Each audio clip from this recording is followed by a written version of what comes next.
एक नजर खबरनामे की बड़ी खबरों पर डाल लेते हैं। किसने कहा चुनाव लड़े चाहे मम्मी दीदी या भैया, नतीजा सिफर रहे। बेसिक शिक्षा और विद्युत विभाग में सतह के नीचे सब कुछ सामान्य नहीं होने की चर्चा। अब कहां वाहन खड़ा करते ही कट जाएगा चालान, सड़क पर निकले संभल कर तीसरी आंख रखेगी नजर। महमूदाबाद पहुंचे डिप्टी सीएम केशव प्रसाद मौर्य ने विरोधियों पर की तीरों की बौछार।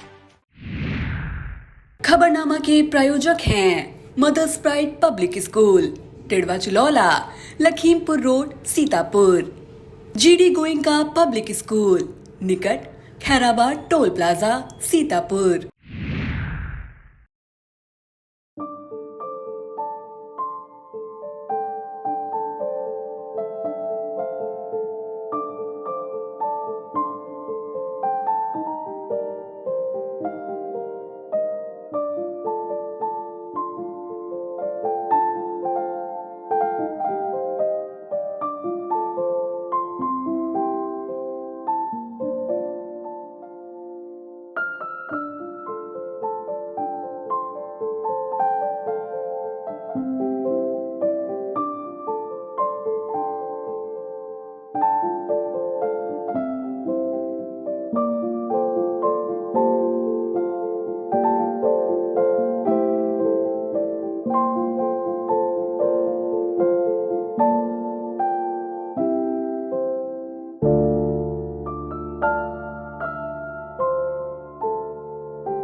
नमस्कार, मैं बबीता सिंह गौर और आप देख रहे हैं अपना पसंदीदा चैनल आई इंडिया। आई इंडिया के खास शो खबरनामे की शुरुआत हम दिन भर की बड़ी खबरों के साथ करते हैं।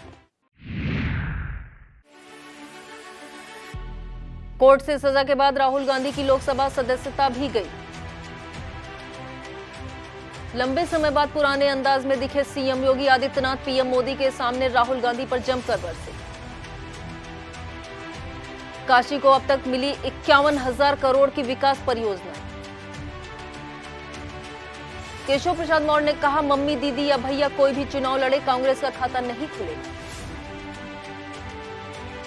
53 बीईओ के खिलाफ जांच के आदेश से बेसिक शिक्षा में जंग के आसार। लखीमपुर में सड़कों पर लगेंगे सीसीटीवी कैमरे, संकटा देवी चौराहा पर होंगे विशेष प्रबंध, एसपी ने दिए निर्देश। सिधौली में 57 लाख से बनेगा मां ललिता द्वार। शनिवार को मिश्रिक के कोडरी डेंगरा में जनसभा करेंगे सुभाषपा के राष्ट्रीय अध्यक्ष ओपी राजभर। अवमानना के मामले में गुजरात के सूरत कोर्ट से 2 साल की सजा मिलने के बाद कांग्रेस के बड़े नेता और केरल के वायनाड से सांसद राहुल गांधी की संसद सदस्यता भी रद्द हो गई है। इस घटनाक्रम से कांग्रेस पार्टी के अंदर खलबली मच गई है और पार्टी के नेता कार्यकर्ता सड़क पर उतरकर जगह जगह विरोध प्रदर्शन कर रहे हैं। सदस्यता रद्द होने की वजह जनप्रतिनिधि अधिनियम 1951 बताया जा रहा है, जिसके अनुसार अगर किसी सांसद विधायक को किसी अपराध में 2 साल या उससे अधिक की सजा होती है तो सजा सुनाए जाने के दिन से ही उसकी सदस्यता समाप्त हो जाती है। यही नहीं, रिहाई के 6 साल बाद तक वह चुनाव भी नहीं लड़ सकता है। बिजली दरों में बढ़ोतरी को लेकर 10 अप्रैल से आम जनता की सुनवाई शुरू होगी। राज्य विद्युत उपभोक्ता परिषद ने किसी भी कीमत पर मौजूदा विद्युत दरें नहीं बढ़ने देने का ऐलान किया है, जबकि बिजली कंपनियों ने 18 से 23% तक दरों में बढ़ोतरी का प्रस्ताव दाखिल किया है। इस प्रस्ताव पर राज्य विद्युत नियामक आयोग 10 अप्रैल को वाराणसी, 21 अप्रैल को लखनऊ, 27 अप्रैल को आगरा और 28 अप्रैल को ग्रेटर नोएडा में सुनवाई करेगा। राज्य विद्युत उपभोक्ता परिषद के अध्यक्ष अवधेश वर्मा ने दावा किया है कि परिषद सभी सुनवाई में शामिल होंगे। यूपी के बेसिक शिक्षा स्कूलों में पढ़ रहे बच्चों को अप्रैल में ही जूते, मोजे, बैग, स्वेटर और यूनिफॉर्म के पैसे मिल जाएंगे। इस मद में सरकार द्वारा दी जाने वाली धनराशि डीबीटी के माध्यम से अभिभावकों के खाते में भेजने की प्रक्रिया शुरू की जाएगी। अप्रैल में पहले चरण की प्रक्रिया पूरी की जाएगी। इसके लिए विभाग ने समय सारणी जारी कर दी है। यूपी में 35,000 सिपाही भर्ती प्रक्रिया अप्रैल से शुरू करने की तैयारी की जा रही है। उत्तर प्रदेश पुलिस भर्ती एवं प्रोन्नति बोर्ड सीधी भर्ती की परीक्षा कराने के लिए नई कंपनियों से निविदाएं आमंत्रित करेगा। पहले की इस प्रक्रिया में एक ही कंपनी सामने आने के कारण प्रक्रिया निरस्त हो गई थी। फिलहाल वह परीक्षा ऑनलाइन होगी या ऑफलाइन, इस पर निर्णय आना बाकी है। दिसंबर से फरवरी महीने के बीच हुए निरीक्षण में सीतापुर जिले के बेसिक स्कूलों से नदारद मिले 461 शिक्षकों का वेतन रोकने, काटने और नोटिस जारी करने की कार्रवाई शुरू हो गई है। इस बाबत महानिदेशक स्कूल शिक्षा विजय किरण आनंद ने सभी बीएसए को निर्देश दिया है कि वह इस संबंध में कार्रवाई का सूचना प्रेरणा पोर्टल पर 1 सप्ताह में अपलोड करें, अन्यथा संबंधित बीएसए के विरुद्ध कार्रवाई की जाएगी। बताते चलें कि स्कूलों से गैर हाजिर पाए गए प्रदेश स्तर पर 16,706 शिक्षक स्कूलों से गैर हाजिर पाए गए थे। इनमें हरदोई में 482, सीतापुर में 461, बहराइच में 459, बरेली में 432, देवरिया में 431 और सिद्धार्थनगर में 420 शिक्षक गैर हाजिर मिले थे। यूपी के ऊर्जा विभाग में मनमाने ढंग से कर ली गई 14 निदेशकों की चयन प्रक्रिया भले ही रद्द हो गई हो, लेकिन इसे लेकर विभाग में जो खींचतान चल रही है वह सतह पर आ गई है। साथ ही पूरा मामला ऊर्जा मंत्री ए.के. शर्मा के अलावा मुख्यमंत्री योगी आदित्यनाथ के भी संज्ञान में पहुंच चुका है। लिहाजा इस मनमानी के जिम्मेदार बड़े अफसरों पर भी गाज गिर सकती है। यूपी पावर कारपोरेशन वितरण उत्पादन आदि में निदेशकों के रिक्त 14 पदों के लिए चयन प्रक्रिया 16 अक्टूबर 2022 को शुरू की गई थी। चयनित निदेशकों के नाम घोषित होने के पहले ही यह गड़बड़झाला मुख्यमंत्री तक पहुंच गया था, जिसके बाद उनके निर्देश पर ऊर्जा मंत्री ने जांच कराई थी। जांच को लेकर जारी निर्देश में गड़बड़ी के दोषियों की जिम्मेदारी तय करते हुए उन पर दंडात्मक कार्रवाई की भी गई थी।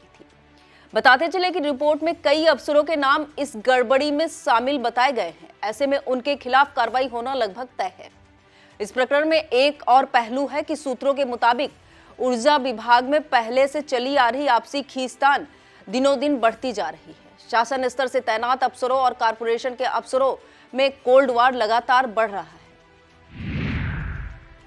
यूपी के उच्चतर शिक्षा सेवा आयोग में महज एक सदस्य की कमी के चलते सहायक प्रोफेसर के 1017 पदों की भर्ती रुकी पड़ी है। जिम्मेदारों की इस लापरवाही के चलते अभ्यर्थी परेशान है, क्योंकि न भर्ती करने वालों का चयन हो रहा है, न ही अभ्यर्थियों की भर्ती हो पा रही है, जबकि सदस्य के लिए चयन प्रक्रिया 2 साल पहले पूरी हुई थी। बताते चलेंगे उच्चतर शिक्षा सेवा आयोग से एडेड महाविद्यालयों में 1017 प्रोफेसर पदों पर भर्ती के लिए जुलाई में नोटिस जारी किया गया था, जिस पर 90,159 अभ्यर्थियों ने आवेदन किया था। 6 सदस्य और अध्यक्ष पद के लिए आयोग ने मौजूदा वक्त में 2 ही सदस्य हैं और सदस्य की नियुक्त हो तो 3 सदस्य के रहने पर ही कोरम पूरा हो सकता है। प्रधानमंत्री नरेंद्र मोदी के स्वागत के लिए वाराणसी पहुंचे मुख्यमंत्री योगी आदित्यनाथ ने बेहद चुटीले अंदाज में कांग्रेस पर प्रहार किया। आमतौर पर चुनावी मंच से इतर सीएम योगी इस तरह का भाषण नहीं देते हैं, लेकिन पीएम मोदी की इस जनसभा में उनका अलग ही रूप नजर आया। पीएम मोदी का स्वागत और काशी व उत्तर प्रदेश के विकास से अपने भाषण की शुरुआत करते हुए मुख्यमंत्री ने बिना राहुल गांधी का नाम लिए कहा कि कुछ लोग देश को बाहर जाकर बदनाम की कोशिश करते हैं। उन्होंने कहा कि भारत की प्रगति पर जहां एक तरफ दुनिया गौरव की अनुभूति कर रहा है और इस मॉडल को अंगीकार करने के लिए ललायत है, वहीं कुछ लोग ऐसे भी हैं जिनकी कई पीढ़ियों को यूपी में नेतृत्व करने का मौका ही नहीं मिला है। वो अब यूपी से बाहर जाते हैं तो प्रदेश की, और जब देश से बाहर जाते हैं तब भारत को कटघरे में खड़ा करते हैं। अपने संसदीय क्षेत्र वाराणसी के चौमुखी विकास हेतु प्रयासरत प्रधानमंत्री नरेंद्र मोदी ने बीते 9 वर्षों में अपने संसदीय क्षेत्र को 51,000 करोड़ रुपए से ज्यादा की 500 से अधिक विकास योजनाओं की सौगात दी है। इन योजनाओं को साकार होने से काशी विकास का नया मॉडल बनकर उभरा है। शुक्रवार को काशी पहुंचे पीएम मोदी ने अपनी सौगातों की सूची में 28 और विकास परियोजनाओं का इजाफा कर दिया है। इसमें काशी वासियों को कैंट से गौदलिया के बीच रोपवे की सौगात मिली है। काशी विश्वनाथ मंदिर में नई सुरक्षा व्यवस्था भी लागू की गई है। अपराध नियंत्रित करने के लिए सिटी कंट्रोल सिस्टम से शहर और गांव में एनपीआर नंबर प्लेट रिकॉग्नाइज कैमरे लगाए जाएंगे। 2 नए थाने बजरडीहा और चांदमारी मिलेंगे। साइबर थाने का अपना भवन होगा। बाबतपुर एयरपोर्ट का विस्तारीकरण होने के साथ यात्री सुविधाओं का भी विकास किया जाएगा। उप मुख्यमंत्री केशव प्रसाद मौर्य ने भाजपा प्रदेश मुख्यालय में आयोजित प्रेस कॉन्फ्रेंस में कांग्रेस पर जमकर हमला बोला और उस पर पिछड़ों के शोषण का आरोप लगाया। डिप्टी सीएम केशव प्रसाद मौर्य ने कहा कि राहुल गांधी तो प्रदेश के बाहर भी देश के खिलाफ बयानबाजी करते हैं। कांग्रेस भ्रष्टाचार की संरक्षक बन गई है। शताब्दी वर्ष 2047 तक प्रदेश की कांग्रेस की सरकार नहीं बन सकती है। राहुल गांधी को सजा सुनाए जाने को लेकर हो रहे बवाल पर डिप्टी सीएम ने कहा कि माननीय न्यायालय ने सजा सुनाई है, उसे स्वीकार करना चाहिए। यदि उसके खिलाफ एक शब्द भी बोलेंगे तो वह न्यायालय का अपमान होगा। यूपी में कांग्रेस का खाता नहीं खुलेगा। मम्मी, दीदी या भैया कोई भी चुनाव लड़े, कांग्रेस का खाता नहीं खुलेगा।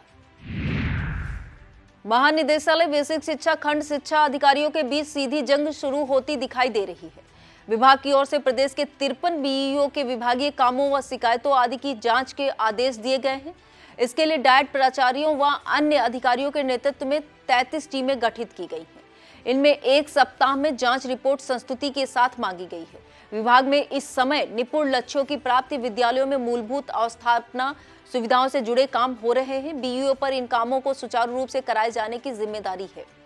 इसे देखते हुए 53 बीईओ के कार्यालयों के स्थलीय निरीक्षण के लिए टीमें गठित की गई हैं। प्रदेश के 2 दर्जन से अधिक बीईओ के खिलाफ शिकायतें मिली थी। विभागीय जांच कराकर 25 बीईओ और 6 लिपिकों के खिलाफ जांच के लिए भ्रष्टाचार निवारण संगठन को पत्र भेजा गया था। यहीं से विभाग व बीईओ के बीच रार छिड़ गई है। अब खबरें लखीमपुर जनपद से। निराश्रित गौवंश मुक्त लखीमपुर के संकल्प को साकार करने की तैयारी आगे बढ़ती नजर आ रही है। इसे लेकर कलेक्ट्रेट सभागार में डीएम महेंद्र बहादुर सिंह ने गौवंश संरक्षण से संबंधित जिला स्तरीय अनुश्रवण मूल्यांकन एवं समीक्षा समिति की बैठक ली। बैठक में निराश्रित गौवंश संरक्षण सहभागिता योजना की गहन समीक्षा करते हुए डीएम ने अफसरों को निर्देश दिए कि 31 मार्च तक बेहतर रणनीति के साथ निराश्रित गौवंश को गौ आश्रय स्थलों में संरक्षित कराएं। एसडीएम, बीडीओ, एमईओ आपसी समन्वय से इस महत्वपूर्ण कार्य को प्राथमिकता के आधार पर कराएं। न्यायालय द्वारा वरिष्ठ कांग्रेस नेता राहुल गांधी पर की गई कार्रवाई भाजपा की विरोधी पार्टियों को बेहद नागवार गुजरी है। लखीमपुर खीरी में इस कार्रवाई को लेकर जिले के तमाम विपक्षी नेताओं ने लोकतंत्र पर खतरे में बताते हुए सरकारी मशीनरी के दुरुपयोग का आरोप लगाया है। समाजवादी पार्टी के राष्ट्रीय महासचिव रवि प्रकाश वर्मा, कांग्रेस के पूर्व सांसद जफर अली नकवी, कम्युनिस्ट पार्टी के जिला संयोजक जेपी मिश्रा, बहुजन समाज पार्टी के वरिष्ठ पदाधिकारी उमा शंकर गौतम, बहुजन समाज पार्टी के जिला अध्यक्ष अजय गौतम, समाजवादी पार्टी के अनुराग पटेल आदि नेताओं ने राहुल गांधी के साथ हुई कार्रवाई को घोर निंदनीय बताया है। लखीमपुर खीरी नगर की सड़कों पर बढ़ते जा रहे आवागमन को नियंत्रित करने की कवायद शुरू हो गई है। इसे लेकर एसपी गणेश प्रसाद साहा मैं दल बल खुद सड़क पर उतरे और हाल जाना। एसपी ने संकटा देवी मंदिर चौराहे के आसपास 50 मीटर की परिधि में किसी भी प्रकार के वाहनों को खड़ा करने, ठेला गुमटी आदि लगाने पर पूरी तरह से रोक लगाते हुए उल्लंघन पर जुर्माना वसूले जाने का निर्देश दिया है। साथ ही शहर की सड़कों को सुरक्षित बनाने के लिए प्रमुख मार्गों पर सीसीटीवी कैमरे लगाए जाने का निर्देश भी दिया है। इस कार्य की निगरानी के लिए सीओ सदर के नेतृत्व में एक टीम गठित कर दी गई है। योगी सरकार द्वारा नवरात्र पर देवी मंदिरों में विशेष आयोजन कराए जाने के संबंध में जारी निर्देश के अनुसार जिला प्रशासन द्वारा देवी जागरण का आयोजन किया गया। इसका उद्घाटन सदर विधायक योगेश वर्मा और पर्यटन अधिकारी सुचित कुमार चौधरी ने किया। सूचना एवं जनसंपर्क विभाग और संस्कृति विभाग में पंजीकृत प्रयास सांस्कृतिक दल के ऑर्केस्ट्रा एंड जागरण ग्रुप संचालक आनंद अग्नोत्री के निर्देशन व संचालन में संस्था के कलाकार उदयभान गुप्ता, गोविंद दीक्षित, सोनू शुक्ला, करुणा जोशी, नितिन वाजपेयी, मनोज जायसवाल, विनोद जायसवाल, अन्नू महाकाली, आदर्श दीक्षित, वासु बिट्टू वाजपेयी, अभिषेक विजय, अंशिका मानवी आदि द्वारा इस देवी जागरण में देवी माता की महिमा का बखान किया गया। पौराणिक तीर्थनगरी नैमिषारण्य स्थित मां ललिता देवी के नाम पर सीतापुर के सिधौली में 20वां तिराहे पर भव्य मां ललिता द्वार बनाया जाएगा। इस बाबत राज्य पर्यटन विभाग द्वारा भेजे गए प्रस्ताव को मंजूरी दे दी गई है। इस भव्य द्वार के निर्माण पर 57,13,000 का खर्च आएगा। लखनऊ क्षेत्र पर्यटक उप निदेशक कल्याण सिंह के अनुसार अब सिधौली से ही नैमिष धाम के विकास की झलक दिखाई देती है। इस द्वार के बारे में बताते हैं कि इसे बेहद खूबसूरती देते हुए डिजाइन किया गया है, जिसमें तमाम मूर्तियों के अतिरिक्त कलाकृतियों को भी पिरोया जाएगा। साथ ही इसे रंग बिरंगी लाइटों से भी सजाया जाएगा। जन चौपाल कार्यक्रम में शामिल होने के लिए महमूदाबाद के रामद्वारी पहुंचे डिप्टी सीएम केशव प्रसाद मौर्य ने भाजपा के विरोधियों को आड़े हाथों लिया। डिप्टी सीएम ने कहा कि आज ईमानदारी और बेईमानी के बीच लड़ाई अंतिम मोड़ पर है। पहले अपराधी पुलिस को डराते धमकाते थे, आज पुलिस अपराधियों को धमका डरा रही है। उन्होंने कहा जो गलत करेगा उसकी सजा मिलना तय है। डिप्टी सीएम ने सरकारी भूमि पर अवैध कब्जा करने वालों को सख्त चेतावनी देते हुए कहा कि गौचर भूमि, चकमार्ग, तालाबों पर कब्जा, नदियों को पाटकर कब्जा किए हैं, खाली कर दें अन्यथा हम खाली करा लेंगे। अधिकारी नोट करें कि कोई करीब कब्जा किया है तो उसे वैकल्पिक व्यवस्था कर कब्जा खाली कराएं, परंतु कोई माफिया कब्जा किया है तो उसे न छोड़ें। गौशाला में जानवर ले जाने पर पैसों की मांग किए जाने की शिकायत ग्रामीणों द्वारा सामने लाई गई तो डिप्टी सीएम ने वहां मौजूद सीडीओ को ऐसे मामले में कार्रवाई के लिए निर्देशित किया। वक्त हो चला है एक छोटे से ब्रेक का, फौरन लौटते हैं ब्रेक के बाद। आप देखते रहिए खबरनामा।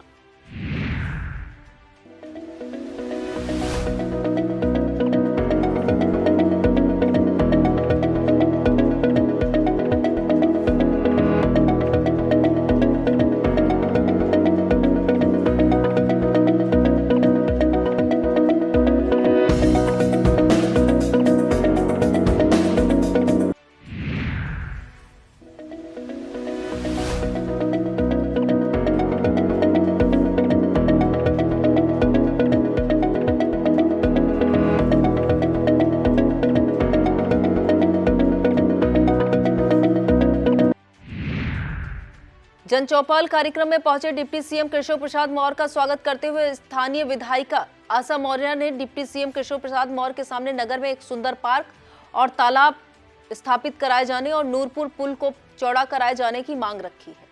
डिप्टी सीएम ने इसे पूरा करने का आश्वासन दिया। अपने संबोधन में डिप्टी सीएम ने सभी को हिंदू नववर्ष की बधाई देते हुए विभिन्न योजनाओं के लाभार्थियों को चाबी और प्रमाण पत्रों का वितरण किया।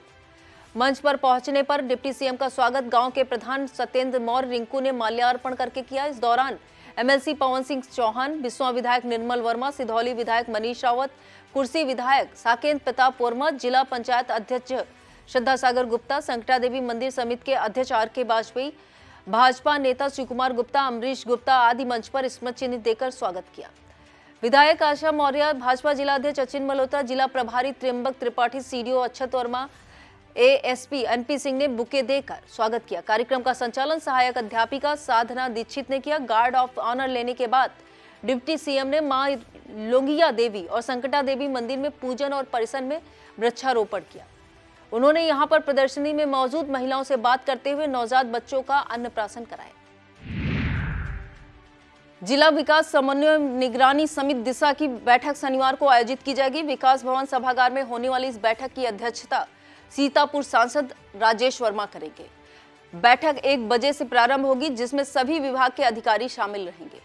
यह जानकारी देते हुए मुख्य विकास अधिकारी अक्षत वर्मा ने बताया कि दिशा की बैठक में जिले में चल रही केंद्रीय योजनाओं की भी समीक्षा की जाएगी और इस दौरान सभी जनप्रतिनिधि गण मौजूद रहेंगे। विकासखंड परसेंडी ग्राम पंचायत गौरियाझाल में ग्राम चौपाल का आयोजन एडीओ कृषि शेर सिंह की अध्यक्षता में किया गया। इस दौरान एडीओ कृषि ने मौजूद ग्रामीणों को पीएम किसान सम्मान निधि व सरकार द्वारा कृषि हेतु कार्य में आने वाले यंत्रों पर मिलने वाली सब्सिडी के बारे में, उपलब्ध कराए जाने वाले बीज व रासायनिक खाद के बारे में विस्तार से बताया। प्रधानाध्यापक चंद्र प्रकाश ने बताया कि 1 अप्रैल से शिक्षा का नया सत्र की शुरुआत हो रही है।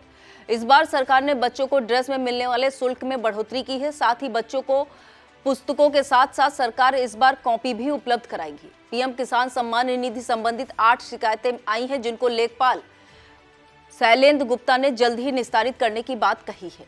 इस मौके पर प्रधान मंजीत कौर, सचिव नौसाद अली, मंजीत सिंह, आशुतोष सिंह, अखिलेश दीक्षित, कोटेदार लौकुश वाजपेयी, पंचायत सहायक रोशनी सिंह, आंगनबाड़ी कार्यकर्त्री स्मिता सिंह, आशा बहू पुष्पा गुप्ता, सहायिका सीमा शर्मा, सफाई कर्मी नीलम देवी, संगनी राममूर्ति, विजय, अमित सिंह, राम लखन, पूनम सिंह, माधव मोहन, सुरेंद्र मौर्य, अमित सिंह, रामलखन, राममूर्ति, विजय श्रीवास्तव, गोलू किशोरी, राम बक्स, आदित्य दीक्षित आदि मौजूद रहे।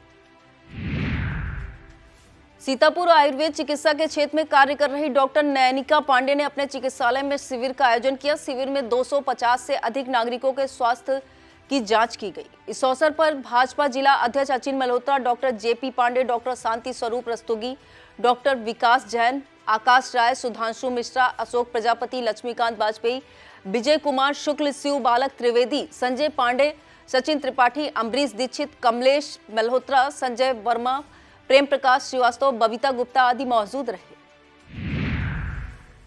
सीतापुर शहर के आर्यनगर स्थित प्रसिद्ध ऊंचावाला श्री सीताराम मंदिर पर 30 मार्च को श्री राम नवमी जन्मोत्सव मेला का आयोजन किया जाएगा। यह 51वां जन्मोत्सव आयोजन होगा। आयोजनकर्ता श्री सीताराम मंदिर समिति द्वारा की गई जानकारी के अनुसार 30 मार्च को दोपहर 12 से जन्मोत्सव सायंकाल 8:30 बजे भव्य श्रृंगार आरती, मेला, अनुराग रोशन ग्रुप द्वारा भजन संध्या और दिव्य भव्य झांकियों का दर्शन का आयोजन किया जाएगा। सीतापुर जिले के रेउसा थाना पुलिस का मानवीय चेहरा सामने आया है। इसमें पुलिस ने एक भटकी हुई बच्ची को काफी मशक्कत कर उसके परिजनों से मिला दिया। बच्ची पाकर खुश हुए परिजनों ने थाना अध्यक्ष सहित उनकी पूरी टीम का आभार जताया। बताते चले कि जिला बहराइच के थाना रामगांव के गिरधरपुर गांव निवासी ननकू की बच्ची कुमकुम उम्र करीब 9 वर्ष अपने चचेरे जीजा संग अपनी दीदी के ससुराल थाना तंबौर के सोहरिया गांव जा रही थी। कहा जाता है कि उसका चचेरा जीजा गुटखा खाने के बहाने बच्ची को रेउसा कस्बे में छोड़कर भाग गया था, जिसके बाद बच्ची भटकती हुई दशा में पुलिस तक पहुंची थी। यूपी की सियासत में अपने बयानों के लिए चर्चित सुहेलदेव भारतीय समाज पार्टी के राष्ट्रीय अध्यक्ष ओम प्रकाश राजभर शनिवार को मिश्रिक लोकसभा क्षेत्र में पहुंचेंगे। इस संबंध में प्राप्त कार्यक्रम के अनुसार वह मिश्रिक के ग्राम कोडरी डेंगरा पहुंचेंगे। इससे पूर्व सिधौली के महमूदाबाद चौराहा व बाड़ी चौराहे पर पार्टी के राष्ट्रीय सचिव व जिला प्रभारी इजहार अली द्वारा उनका स्वागत किया जाएगा। राजभर कोडरी में जनसभा को संबोधित करेंगे। आजाद हिंद भगत संगठन के कार्यकर्ताओं के द्वारा लोहारबाग स्थित भगत सिंह पार्क में स्थापित शहीद भगत सिंह की प्रतिमा पर पुष्प अर्पित कर अमर बलिदानी शहीद भगत सिंह, राजगुरु और सुखदेव को याद किया गया।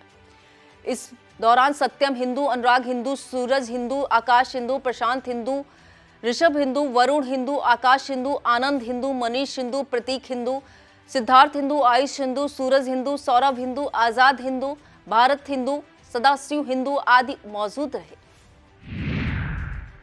भाजपा जिला अध्यक्ष अचिन मल्होत्रा एवं स्वर्गीय शोभित यादव के जन्मदिन पर शोभित दया फाउंडेशन की तरफ से रक्तदान शिविर एवं तहरी भोज का आयोजन किया गया। शिविर का शुभारंभ भाजपा जिला अध्यक्ष अचिन मल्होत्रा ने किया, जबकि तहरी भोज का शुभारंभ मीरा मल्होत्रा ने किया।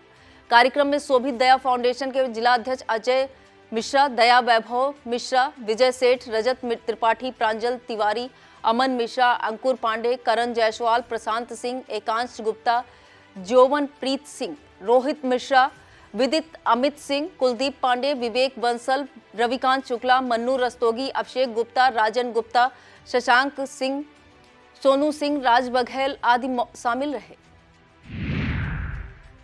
भारतीय किसान यूनियन राजेश सिंह चौहान गुट के प्रदेश महासचिव राम प्रकाश सिंह के नेतृत्व में आधा सैकड़ा कार्यकर्ताओं ने एसडीएम सिधौली को ज्ञापन सौंपा। इस ज्ञापन में बेमौसम की बारिश से किसानों की फसलों को हुए भारी नुकसान का मुआवजा सरकार द्वारा देने व किसानों की फसलों का उचित मूल्य दिलवाने आदि की बात मुख्यमंत्री से की गई है। इस दौरान संगठन के जिला अध्यक्ष अमित कुमार रावत, ब्लॉक प्रभारी मुनेश्वर रावत, जिला उपाध्यक्ष संदीप चौरसिया, रामेंद्र रावत, नीरज मोनी, रामदेवी सहित दर्जनों कार्यकर्ता उपस्थित रहे। भाजपा जिला अध्यक्ष अचिन मल्होत्रा के जन्मदिन पर शंकर हेल्थ केयर सेंटर में निःशुल्क स्वास्थ्य शिविर का आयोजन किया गया। इसमें जिला अध्यक्ष अचिन मल्होत्रा, भाजपा नेत्री Babita Shankar Gupta, Mayank Shankar, Bhagwati Prasad Gupta, Priyank Shankar, Dhirendra Mishra, Vinay, doctor Gauri Shankar Yadav, doctor JP Pandey, doctor Nainika Pandey आदि मौजूद रहे।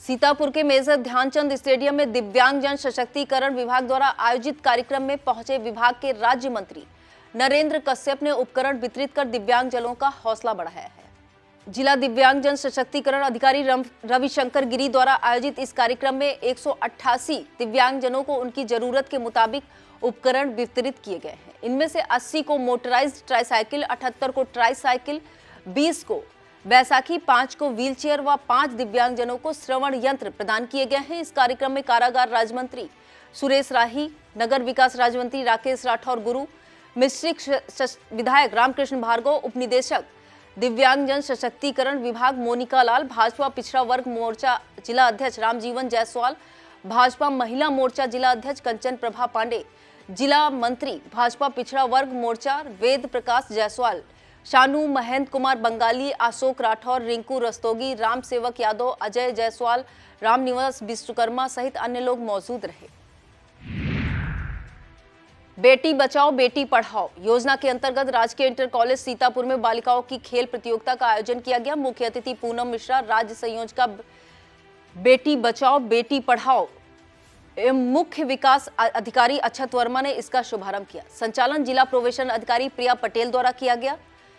प्राप्त नतीजों के अनुसार कबड्डी की प्रतियोगिता में आर्य कन्या स्कूल की छात्राओं ने प्रथम स्थान व किसान इंटर कॉलेज सरैया राजा साहब की छात्राओं ने द्वितीय स्थान प्राप्त किया है। 200 मीटर की दौड़ में आर्य कन्या इंटर कॉलेज की किस्मत जहां ने प्रथम स्थान व 400 मीटर की दौड़ में JMD परसदा की दिशा श्रीवास्तव ने प्रथम स्थान प्राप्त किया है। प्रतियोगिता जिला क्रीड़ा सचिव अवधेश नंदन पांडे के निर्देशन में संपन्न हुई। संचालन में जिला प्रोबेशन कार्यालय से संरक्षण अधिकारी अवनीश मिश्रा, दिलीप अवस्थी, विनोद कुमार, राजकुमार वर्मा, देवेंद्र सिंह व सत्येंद्र द्वारा सहयोग किया गया। विवेक शुक्ल, अवनीश सिंह, अनूप सिंह, पवन कुमार और ख्याति सिंह ने निर्णायक की भूमिका का निर्वहन किया। लहरपुर सीतापुर नवरात्रि के पावन अवसर पर केसरीगंज स्थित प्रसिद्ध देवी मंदिर प्रांगण में जय माता दी युवा जागरण समिति द्वारा 16वां भव्य श्रीमद् भागवत कथा एवं रासलीला का आयोजन किया जा रहा है। नैमिष धाम से पधारे कथा व्यास पंडित वीरेंद्राचार्य महाराज ने श्रीमद् भागवत कथा की महिमा का वर्णन किया। रात्रि बेला में वृंदावन धाम से आए रासलीला के कलाकारों ने अपने मनमोहक नृत्यों एवं प्रभु के विभिन्न स्वरूपों की भव्य झांकियों से उपस्थित श्रद्धालुओं का मन मोहा। इस मौके पर युवा जागरण समिति के सदस्य एवं भारी संख्या में महिलाएं, बच्चे और श्रद्धालु मौजूद रहे। ब्लॉक कसमंडा की ग्राम पंचायत कैमा के सामुदायिक केंद्र परिसर में जन चौपाल का आयोजन एडीओ सहकारिता आशुतोष ध्रुवे की अध्यक्षता में किया गया। जन चौपाल में उपस्थित ग्रामीणों को एडीओ पंचायत दिनेश यादव ने सरकार की योजनाओं के विषय में बताया। इस मौके पर ग्राम सचिव सुधीर कुमार वाजपेयी, प्रधान आरती देवी, कृषि विभाग के टीए हरिशंकर वर्मा के साथ समूह के लोग उपस्थित रहे। ब्लॉक कसमंडा की ग्राम पंचायत सुजौलिया में नवनिर्मित मंदिर में विधि विधान से देवी देवताओं की मूर्तियों की प्राण प्रतिष्ठा कराई गई। मंदिर का निर्माण श्री शंकर सिंह के द्वारा कराया गया है। आचार्य सरोज ने बताया कि मूर्तियों का प्राण प्रतिष्ठा वैदिक रीति रिवाज के अनुसार कराई गई। शनिवार सुबह 10 बजे कलश यात्रा निकालकर क्षेत्र के 5 प्राचीन मंदिरों में होकर पुनः सुजौलिया नवनिर्मित मंदिर पहुंचकर मूर्ति स्थापना कराई जाएगी। इस अवसर पर वैभव सिंह ने अपनी माता सरोजनी देवी की मूर्ति भी स्थापित की है। यह था आज का खबरनामा। आप देखते रहिए इंडिया। मुझे दीजिए इजाजत। नमस्कार। खबरनामा के प्रायोजक थे Mother's Pride Public School, Tidwa Chilaula, Lakhimpur road, Sitapur. GD Goenka public school, निकट खैराबाद, टोल प्लाजा, सीतापुर।